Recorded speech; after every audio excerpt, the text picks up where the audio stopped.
All right, let's talk about the end of the world. Scary, right? But also kind of fascinating. Killer asteroids, rogue AI. We've dreamed up all sorts of ways for it all to end. But what's the real danger? How do we separate sci-fi from what could actually happen? To really get a handle on this, we first need to talk about risk. We tend to worry about the big, slashy stuff, even if it's super unlikely to happen.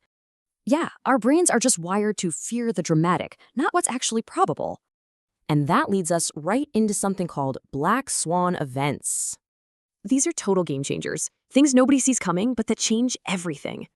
Okay, so let's check out some of these black swans that could be coming from deep space. Believe it or not, there's a kind of cosmic Death Star heading right for us. It's an orange dwarf star. Its name is HIP 85605. But here's the twist. The real danger isn't a direct hit. It's way more subtle. See, there's a 90% chance it'll plow through the Oort cloud, a massive shell of comets. And that would launch a catastrophic comet shower straight towards Earth. But hey, you can relax, it's not going to get here for another 240,000 years. But what if the threat isn't an object? What if the laws of physics themselves just break? This brings us to a mind-bending idea called the Big Change, or vacuum decay.